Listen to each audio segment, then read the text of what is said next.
नमस्कार, स्वागत है आपका जन टीवी उत्तराखंड में। आपके साथ हूं मैं सदफ फातिमा। खबरों की शुरुआत करेंगे हेडलाइंस के साथ। सीएम धामी का चंपावत दौरा, संपर्क फाउंडेशन के कार्यक्रम में की शिरकत। 137 स्मार्ट स्कूल बनाए जाएंगे, इस पहल पर जताया आभार।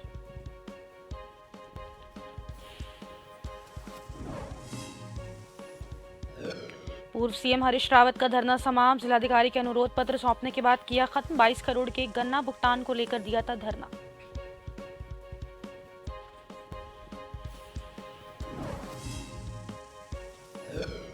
उत्तराखंड की दिनेशपुर पुलिस की कार्रवाई, प्रतिबंधित कछुए के साथ एक युवक गिरफ्तार, एक कार की जब्त, फरार युवक की पुलिस कर रही तलाश।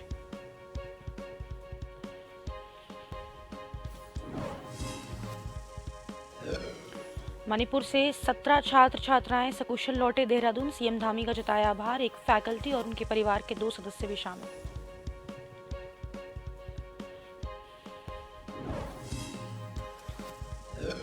बद्रीधाम में पहुंच रहे रिकॉर्ड तोड़ तीर्थयात्री, भारी वाहनों की आवक से जाम की भी समस्या। सुविधा और सुरक्षा के लिए चप्पे चप्पे पर प्रशासन की टीम मुस्तैद।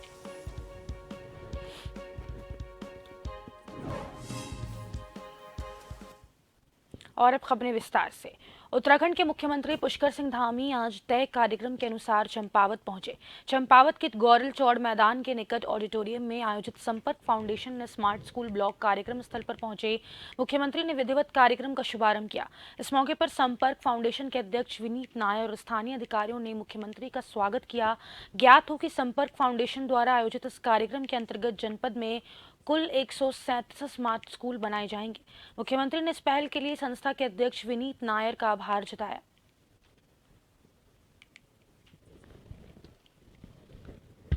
स्मार्ट ब्लॉक संपर्क फाउंडेशन के माध्यम से सभी हमारे 137 जो हमारे विद्यालय हैं वो सारे के सारे स्मार्ट क्लासों के रूप में, नई डिवाइस के रूप में, नई शिक्षा के नवाचार अपनाएंगे। और ये हमारा पहला जनपद है जहाँ पर इस प्रकार की व्यवस्था हो गई है।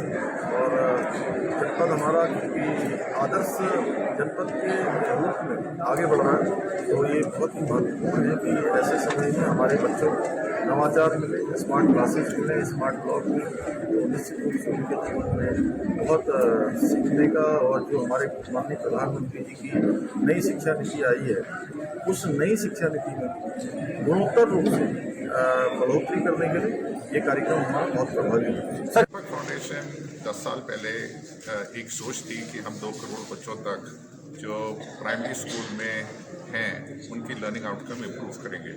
उसके लिए कुछ नवाचार जरूरी थे जो क्लासरूम ट्रांजैक्शन में आए, जो टीचर यूज़ करके बच्चों की लर्निंग आउटकम इम्प्रूव कर पाए।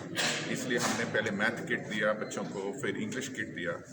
अब ये जो स्मार्ट ब्लॉक हमने चूज़ किए हैं कुछ नेशनली, उसमें चंपावत भी एक है, उसमें हम एक टेलीविज़न दे रहे हैं और टेलीविज़न के साथ एक डिवाइस दे रहे हैं जिसमें सारा का सारा कंटेंट क्लास 1 to 5 का पूरा मैप है।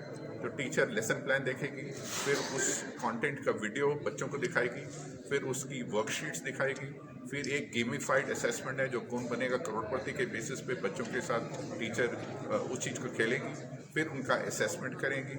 और ये पूरा का पूरा सारा टेलीविज़न में है जिसमें कोई इंटरनेट की ज़रूरत नहीं है, सारा का सारा लोडेड है। SCRT के चैप्टर से। रुड़की की इकबालपुर शुगर मिल पर उत्तराखंड के पूर्व मुख्यमंत्री हरीश रावत के नेतृत्व में 2 दिवसीय गन्ना भुगतान को लेकर धरना प्रदर्शन समाप्त हो गया। बता दें कि सीडीओ हरिद्वार प्रतीक जैन द्वारा धरनास्थल पर पहुंचकर जिलाधिकारी का अनुरोध पत्र सौंपने के बाद ये धरना समाप्त हो गया। आपको बताते चले कि तकरीबन 22 करोड़ के बकाया गन्ना भुगतान के आश्वासन मिलने के बाद ये धरना खत्म किया गया।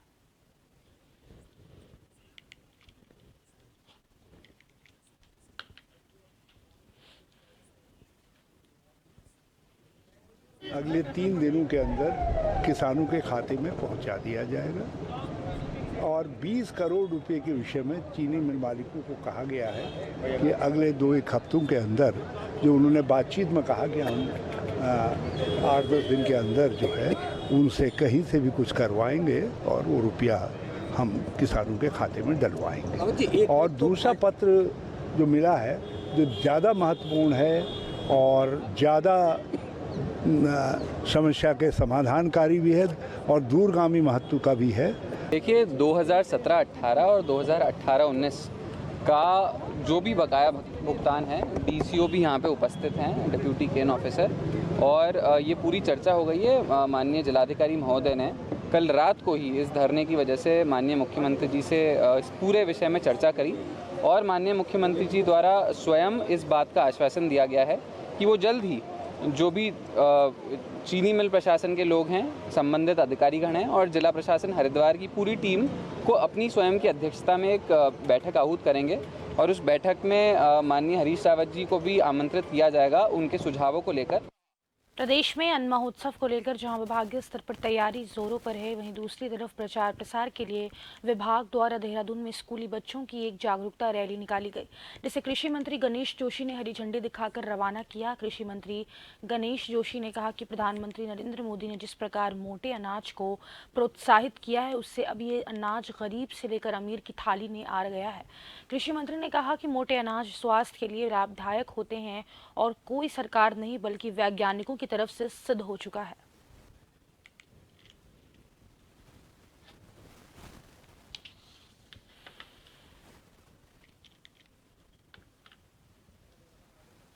प्रयासों से वर्ष 2023 को इंटरनेशनल मिलेट्स घोषित किया गया है। ये यूएन के अंदर मोदी जी ने प्रस्ताव रखा तो 72 देशों ने इसका समर्थन किया, और 18 मार्च को दिल्ली में पूसा से मोदी जी ने इसका शुभारंभ किया। कृषि मंत्री होने के नाते मुझे भी उसमें प्रतिभाग करने का मौका मिला, और आज हमारी सरकार भी लगातार मिलेट्स को बढ़ावा दे रही है। मैं आभार व्यक्त करना चाहता हूँ माननीय मुख्यमंत्री जी का कि मिलेट्स के लिए 83 करोड़ की व्यवस्था बजट के अंदर की है, क्योंकि ये श्री अन्न मिलेट्स स्वास्थ्य की दृष्टि से इतना लाभदायक है कि अगर कोई व्यक्ति मडुआ खाएगा तो उसको शुगर नहीं होगी, जो कुलथ की दाल खाएगा उसको पथरी नहीं होगी, जो चौलाई खाएगा उसके घुटने में कभी दर्द नहीं होगा। और उत्तराखंड की सरकार पहली सरकार है जिसने मडवे का एमएसपी 35 रुपया 78 पैसे घोषित किया है। रुड़की के गणेश चौक के पास हिंदू संगठन कार्यकर्ताओं और भाजपा नेताओं ने एक बार फिर से उसी स्थान पर पीपल के पेड़ पर नई मूर्ति को स्थापित कर दिया जहां से मूर्ति चोरी हुई थी। इससे पहले सभी लोग सड़क पर धरने पर बैठे और कीर्तन करने के बाद हनुमान चालीसा का पाठ भी किया। दरअसल रुड़की में गणेश चौक के पास स्थित पीपल के पेड़ के नीचे हिंदू संगठन कार्यकर्ताओं और भाजपा नेताओं ने हनुमान जी की मूर्ति स्थापित की थी, जो कि बुधवार सुबह वहां न मिलने पर उनके द्वारा चोरी की तहरीर गंगनहर कोतवाली पुलिस को दी। करीब 1 घंटे तक भजन कीर्तन करने के बाद एक बार फिर से उसी स्थान पर नई मूर्ति को स्थापित कर दिया गया।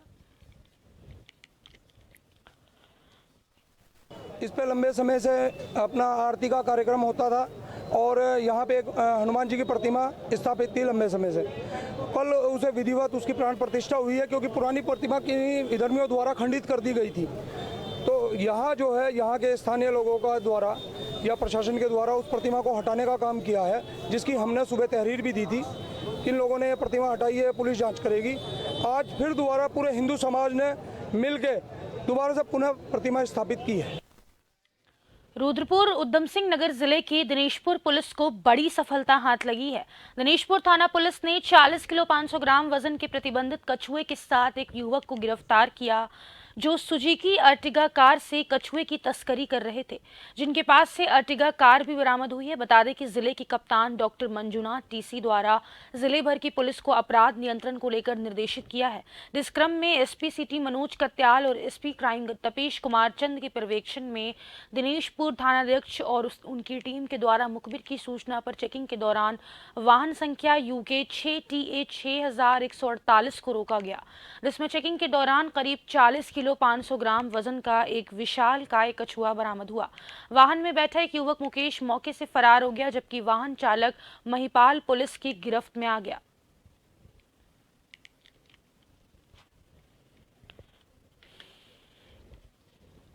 एक कछुआ और उसके साथ एक अभियुक्त को गिरफ्तार किया है, जिसका नाम मुकेश वाला है और ये सितारगंज क्षेत्र के रहने वाले हैं। और इनसे जो बरामद हुआ है ये प्रतिबंधित कैटेगरी में आता है और उस पर वन जीवन की सुसंगत धाराओं में अभियोग पंजीकृत किया गया है। और इनसे जानकारी और पूछताछ में पाया गया कि इसको ऊंचे दामों पर बेचने के लिए इसे ले जा रहे थे, अवैध रूप से परिवहन इसका कर रहे थे। और साथ में इनके आपराधिक इतिहास के बारे में जानकारी की गई तो पूर्व में भी आगरा कैंट GRP से NDPS के प्रकरण में ये अभियुक्त जो है पूर्व में भी जेल जा चुका है। नगर क्षेत्र थराली से लापता लुआनी गांव के 27 वर्षीय सूरज सिंह विष्ट का शव पुलिस ने बुधवार को मींग गधेरे के पास पिंडर नदी के किनारे से बरामद किया। बता दें कि सूरज के परिजनों ने 28 अप्रैल को थाना थराली में सूरज की गुमशुदगी की तहरीर दी थी, जिसके बाद से एसडीआरएफ की मदद से थराली पुलिस लगातार सर्च ऑपरेशन चला रही थी। बुधवार को एक मछुआरे ने मींग गधेरे के पास पिंडर नदी के किनारे एक अज्ञात शव होने की सूचना पुलिस को दी। मौके पर पहुंची पुलिस ने शव को कब्जे में लेकर शव की शिनाख्त करने के बाद पंचनामा भर शव को पोस्टमार्टम के लिए भेज दिया। प्रभारी निरीक्षक थाना थराली देवेंद्र रावत ने बताया कि पोस्टमार्टम रिपोर्ट आने के बाद ही स्पष्ट हो पाएगा कि गुमशुदा युवक की मौत किन कारणों से हुई है।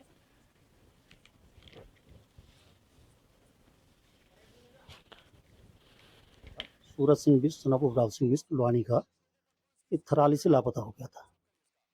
तो प्रथम दृष्टया यही चल रहा था, पता लग रहा था कि वो जो है नदी में डूब गया है।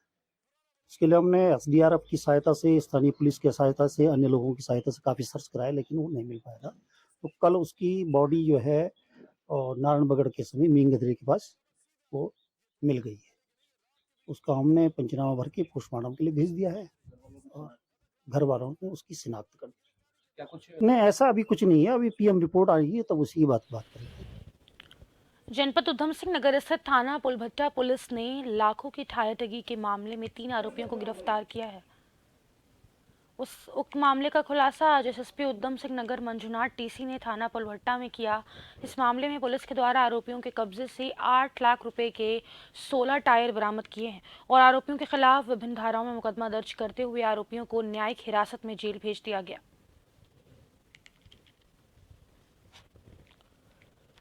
निर्देश रहता है कि अपराध मुक्त उत्तराखंड बनाना है। इस दिशा में हम लगातार काम करते रहते हैं। आज जनपद उधम सिंह नगर में पुलभट्टा पुलिस को कमलेश भट्ट एसओ के नेतृत्व में बहुत अच्छी आपका सफलता हासिल हुआ है।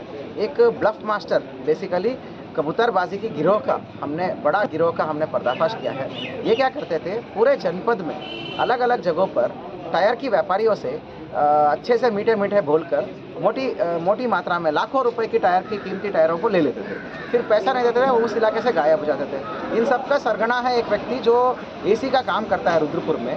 वो इन लोगों से 2 लोग हैं, ये टायर की चूना चप्पत लगाने वाले आदमी जो चूना चप्पत लगाते थे, कबूतरबाजी करते थे। और तीसरा आदमी था जो सरगना है, वो इनसे पौने दाम पे ले लेता था और कहने को तो वो एसी का काम करता था रुद्रपुर में, परंतु इसको औने पौने दाम पे लेकर और बाद में भारी मात्रा में प्रॉफिट में वो आगे बेचता था।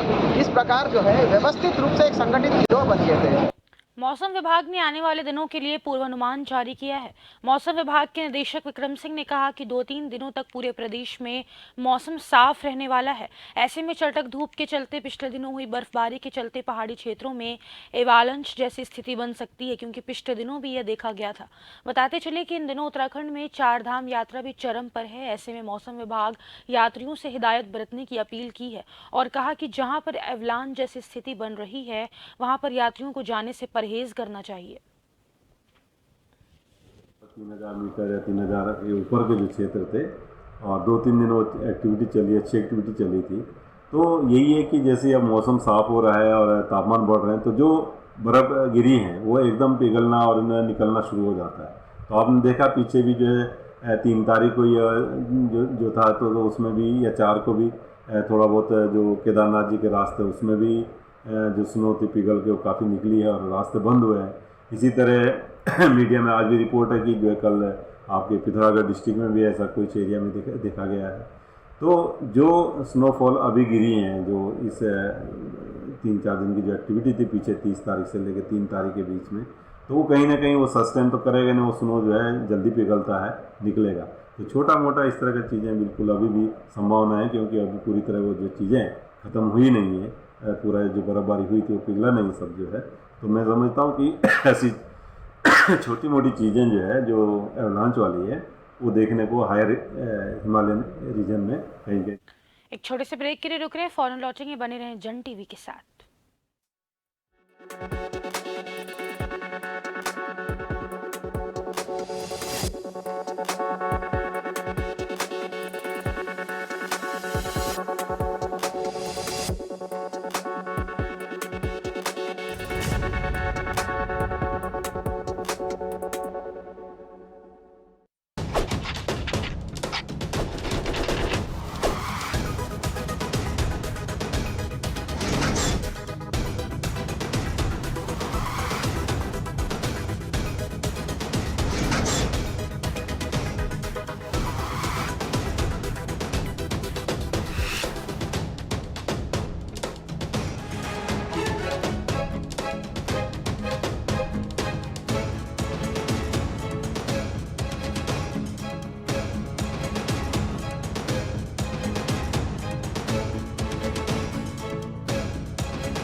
ब्रेक के बाद आप सभी का स्वागत है। खबरों में आगे बढ़ेंगे। मणिपुर से 17 लोग मंगलवार को देहरादून पहुंच गए। बता दें कि इनमें 14 छात्र छात्राएं और एक फैकल्टी और उनके परिवार के 2 सदस्य शामिल हैं।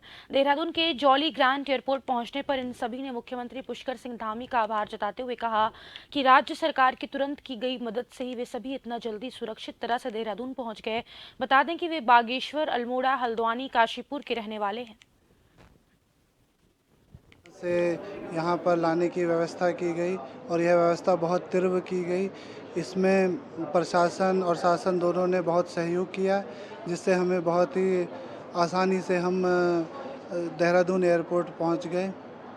हमारे माननीय मुख्यमंत्री श्री पुष्कर जी धामी जी ने हमें बहुत सपोर्ट किया, हमारे टिकट्स किए और हमको यहाँ पर दोबारा लाने का मौका दिया और मैं उनको तहे दिल से धन्यवाद करना चाहती हूँ। और मैं बहुत खुश हूँ कि मैं यहाँ सेफली पहुँच पाई। हम वहाँ पे फंसे हुए थे, फिर हमने हमारी उत्तराखंड गवर्नमेंट को रिक्वेस्ट किया, धामी जी को रिक्वेस्ट किया, अनिल जोशी सर, उन सबको रिक्वेस्ट किया।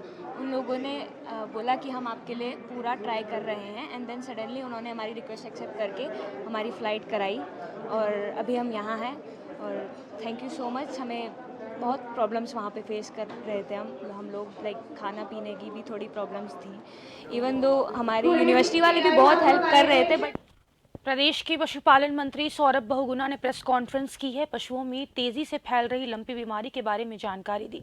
मंत्री ने बताया कि बीते 3 से 4 दिनों में लंपी के कुमाऊं क्षेत्र में 3131 मामले सामने आए हैं, जिनमें 1699 पशुओं को रिकवर कर लिया गया। वहीं हालांकि 32 पशुओं की मौतें भी हुई हैं।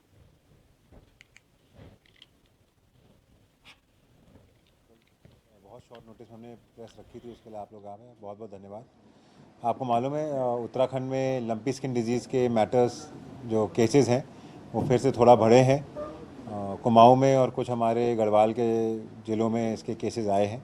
लगभग जो अभी तक हमारे पास रिपोर्ट है उसमें 3100 केसेस जो हैं वो हमारे पास अभी तक रजिस्टर्ड हुए हैं। 3131 और 53131 ये पिछले तीन से 4 दिन के जो हमारे पास रिकॉर्ड आए हैं और इसमें हमारे 1669 कैटल जो हैं अभी तक रिकवर कर चुके हैं। रिकवरी रेट हमारी 53.3% की है। देहरादून में शहरी विकास मंत्री डॉक्टर प्रेमचंद अग्रवाल ने स्मार्ट सिटी के कार्यों की समीक्षा बैठक की। इस दौरान स्मार्ट सिटी के कार्यों की धीमी गति पर मंत्री डॉक्टर अग्रवाल ने नाराजगी व्यक्त की। उन्होंने बरसात से पूर्व कार्य पूर्ण करने तथा ट्रैफिक के चलते आवश्यकता अनुसार रात्रिकाल में कार्य करने के निर्देश दिए। उन्होंने सख्त लहजे में कहा कि कार्यों की गुणवत्ता के साथ समझौता न किया जाए। बुधवार को विधानसभा स्थित कार्यालय कक्ष में मंत्री डॉक्टर अग्रवाल ने स्मार्ट सिटी के कार्यों समीक्षा की। बैठक में मंत्री डॉक्टर अग्रवाल ने निर्माण कार्य समय पर पूर्ण न कर पाने पर नाराजगी जताई।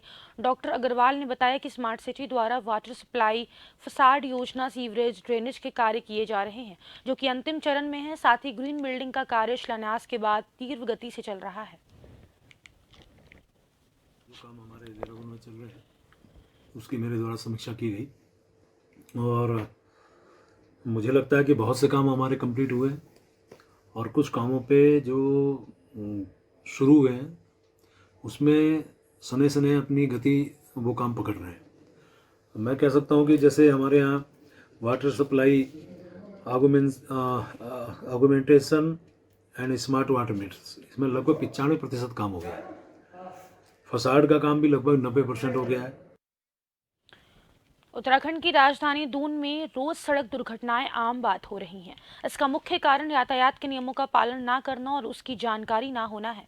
इसी को लेकर राजधानी में संभागीय परिवहन अधिकारी ने एक अनोखी पहल के तहत पार्क में गेम के जरिए लोगों को यातायात के नियमों के प्रति जागरूक करने के साथ ही उनको इसके विषय में अवगत कराना है। ARTO शैलेश तिवारी ने बताया कि इस पार्क का मुख्य उद्देश्य रेड लाइट पर रुकना, जेब्रा क्रॉसिंग को लोगों के लिए छोड़ना और किस तरह कितनी स्पीड में ड्राइविंग की जाए, ये तमाम चीज़ों को लेकर सांप सीढ़ी के खेल से उनको हेलमेट पहनने से लेकर और ओवर ड्राइव के विषय में जानकारी दी जा रही है।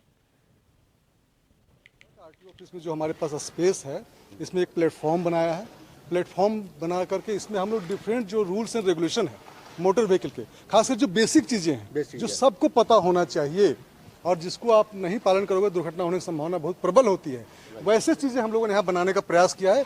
एक तरह से एक चिल्ड्रन ट्रैफिक पार्क है छोटा सा मिनी पार्क बनाया है। पार्क में क्या होता है कि जब तक इंटरेस्टिंग ना हो तब तक उसका महत्व कम रहता है, इसलिए हम लोगों ने इसलिए इंटरेस्टिंग बनाने का प्रयास कर रखा है।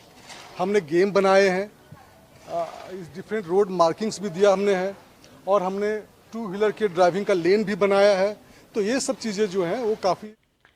भगवान बद्री विशाल के धाम के कपाट ग्रीष्मकालीन हेतु खुले हुए हैं और भगवान बद्री धाम में रिकॉर्ड तोड़ तीर्थयात्री हर दिन पहुंच रहे हैं। बता दें कि जोशीमठ बद्रीनाथ नेशनल हाईवे पर हर दिन हजारों वाहन आवाजाही करते हुए देखे जा रहे हैं, जिसके चलते जोशीमठ पुलिस प्रशासन की टीम ने भी अपनी कमर कस ली। लगातार जोशीमठ पुलिस प्रशासन की टीम चप्पे चप्पे पर मौजूद है। तीर्थयात्रियों की संख्या के साथ साथ तीर्थयात्रियों के वाहन की भी संख्या खूब देखी जा रही है, जिसके चलते कई जगह पर ट्रैफिक जाम जैसी समस्या उत्पन्न हो जा रही है और पुलिस के जवान हर वाहनों को सुरक्षित पहुंचाने में अपनी पूरी भूमिका निभा रहे हैं।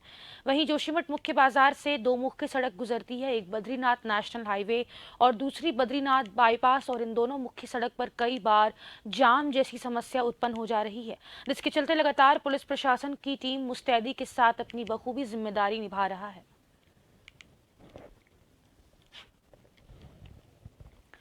केदारनाथ यात्रा मार्ग में संचालित हो रहे घोड़े खच्चरों के साथ किसी प्रकार से कोई पशु क्रूरता ना हो, बीमार और कमजोर घोड़े खच्चरों का संचालन यात्रा मार्ग में किसी भी दशा में ना हो, पशुपालन मंत्री सौरभ बहुगुणा ने इसको लेकर पशुपालन विभाग को निर्देश दिए। पशुपालन मंत्री ने कहा कि निगरानी के लिए 30 सदस्यीय म्यूल टास्क फोर्स तैनात की गई। घोड़े खच्चरों चिकित्सा सुविधा के लिए 7 पशु चिकित्सकों और 6 पैराविट की तैनाती है। 16 समीक्षा बैठकें करी थी इस बार। जो हमारे घोड़े खच्चरों के ऊपर पिछली बार आपको पता है डेथ काफ़ी हुई थी, कमियां थी वहाँ पर। मैं खुद गौरीकुंड तक होके आया था और मैंने वहाँ पर जब जाके देखा तो क्रूरता भी जानवरों के ऊपर करी जा रही थी। गर्म पानी की व्यवस्था नहीं थी, उनके आराम करने के लिए शेड नहीं था, डॉक्टरों की टीम अपॉइंटेड पूरी नहीं थी। तो ये सारी कमियों पे हम लोगों ने इस 6 महीने में तैयारी करी और आज मैं यहाँ पर बैठ के कह सकता हूँ कि जितनी कमियां पिछली बार हमने खुद जाके देखी वो सारी कमियां हमने दूर करी हैं। आज वहाँ पर जो 18 किलोमीटर का स्ट्रेच है जो घोड़े खच्चर कवर करते हैं, आप अगर जाके देखेंगे तो हर किलोमीटर पे एक गर्म पानी की चराई वहाँ पर बनी हुई है, गीजर्स लगे हुए हैं जो ऑपरेशन। चारधाम यात्रा के दृष्टिगत आज जिला आबकारी विभाग ने कच्ची शराब के खिलाफ घने जंगलों में चेकिंग अभियान चलाया। आबकारी विभाग के हरिद्वार जनपद के पथरी क्षेत्र के दिनारपुर और सहदेवपुर में भारी मात्रा में कच्ची शराब बनाने वाला लहन नष्ट किया गया। जिला आबकारी अधिकारी प्रभा शंकर मिश्रा का कहना है कि जनपद हरिद्वार में विशेष अभियान चलाया जा रहा है, जिसमें कच्ची शराब और अवैध शराब के विरुद्ध प्रभावी कार्रवाई की जा रही है। जनपद हरिद्वार के पथरी थाना क्षेत्र में दिनारपुर सहदेवपुर में बड़ी मात्रा में कच्ची शराब पकड़ी गई। मौके पर अवैध कच्ची शराब और सभी उपकरणों को नष्ट किया गया। जनपद हरिद्वार में विशेष अभियान चलाया जा रहा है, जिसमें कच्ची शराब और अवैध शराब के विरुद्ध प्रभावी कार्रवाई की जा रही है। पथरी थाना क्षेत्र में पथरी नाले के आसपास दिनारपुर शाहदेवपुर में बड़ी भारी मात्रा में शराब पकड़ी गई है। यात्रा के दृष्टिगत विशेष तौर पर ये ध्यान रखा जा रहा है कि किसी तरह की अवैध सप्लाई कहीं ना हो और इसके लिए जो है अवैध भट्टियों को संपूर्ण रूप से नष्ट किया जा रहा है। नैनीताल से 31 किलोमीटर दूर नौकुची अतल के समीप चुनौतिया गांव के समीप 3 बाघ देखे गए। वन विभाग ने कैमरा टॉप लगा दिए गए हैं, जिसमें मूवमेंट देखा जा रहा है। वहीं ग्रामीण दहशत के साए में हैं। ग्रामीण शाम के समय जल्दी अपने घर के अंदर कैद हो जाते हैं, क्योंकि जिस तरह से बाघ और उसके साथ उसके बच्चे दिखाई दे रहे हैं, ग्रामीण क्षेत्रों में भी पहुंच जा रहे हैं। कई घंटों तक घर के आसपास रह रहे हैं। माना जा रहा है कि बाघ काठगोदाम और रानी बाग के जमरानी क्षेत्र से पहाड़ चढ़कर चुनौतिया गांव तक पहुंच गए। फॉरेस्ट ऑफिसर ने बताया कि सूचना के बाद उनकी 20 सदस्यीय टीम बाघ की खोज के लिए बनाई गई है। टीम क्षेत्र में ग्रामीणों को बाघ के खतरे से आगाह कर रही है। इससे पहले बुधवार से आप बुधवार तक 8 दिन हो गए हैं, ये बाघ डेली शाम को यहाँ पर हमारे घर के पास आ जा रहा है, जिससे हमारा बाहर निकलना बहुत ही मुश्किल हो गया। रात को शाम होते हुए बच्चे चिल्लाने लग जा रहे हैं। तो हमारी मांग है प्रशासन से कि इसको किसी न किसी प्रकार यहाँ से या पकड़ा जाए या भगाया जाए, जिससे हमें भय मुक्त रहें। कितने बाघ यहाँ पर आपको दिखाई दे रहे हैं? जो है 3 बाघ हैं, एक बड़ा है तो बराबरी लगभग, लेकिन एक ज़्यादा यंग है और 2 कुछ छोटे। द्वारा अपनी विभिन्न रेंजों की एक कम्बाइंड टीम बनाई जा रही है, जो कि लगातार 24 घंटे गश्त करेगी और लोगों को सुरक्षित रखने का प्रयास करेगी, बाघ को दूर रखने का प्रयास करेगी। उसके अलावा हम एक प्राकृतिक संसाधन भी अपना रहे हैं, जिसमें नर बाघ का एक एहसास एक आभासी एहसास उत्पन्न कर रहे हैं, जिससे कि वो अपने बच्चों को बचाने के लिए इस क्षेत्र को छोड़ करके कहीं और निकल जाए। कुछ 1 या 2 दिन इस प्रयास को करेंगे, उसके बाद हम इसको ट्रैंक्विलाइजेशन पर विचार कर रहे हैं। उसके लिए पिछले दिनों कोरोना को लेकर पूरे प्रदेश में एक डर का माहौल पैदा हो गया था, लेकिन अब हाल के दिनों की अगर बात करें तो प्रदेश में कोरोना के मामले अब कम दर्ज होने लगे हैं। दून अस्पताल के CMSY रिजवी के मुताबिक कोरोना के मामले अस्पतालों में अब कम दर्ज किए जा रहे हैं।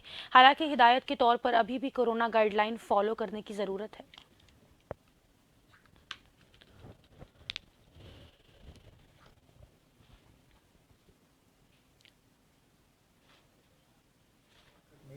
पहले थी और ये अपडेट हाल ही में आई है, एक करीब 15-20 दिन पहले की बात है। लेकिन साथ ही साथ अब ये बीमारी जो है वो घर कर चुकी है, जिसको हम लोग बोलते हैं एंडेमिक हो चुकी है। तो एंडेमिक बीमारी जो होती है उसमें है कि कुछ केसेस जो हैं वो लगभग